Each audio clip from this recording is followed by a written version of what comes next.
I talk too much. I'm sorry. Last slide. What can be done to stop lobbying? Well, not a whole lot because it kind of goes back to the Madisonian idea.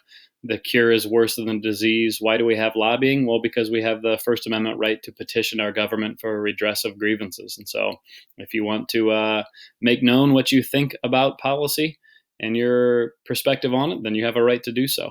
And so most of the things that we see dealing with lobbying refers to controlling their effects rather than preventing them from doing what they do.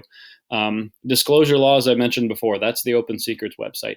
Every time a lobbyist contacts a congressman to lobby on a bill, they have to fill out disclosure forms that talk about what bill they lobbied on, how much they paid, who they talked to.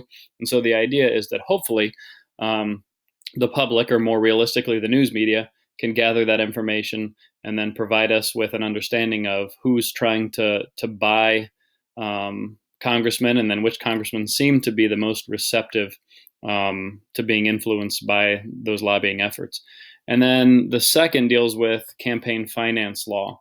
We're going to try to limit the ability of outside groups to essentially buy congressmen.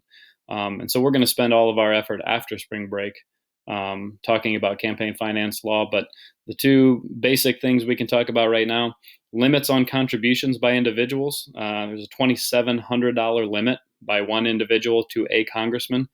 That sounds like a lot of money, but it's not when elections cost, billions of dollars combined. And then same thing, disclosure.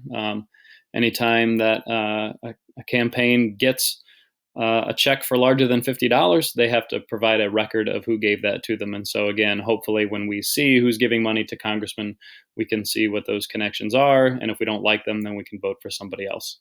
I think that is finally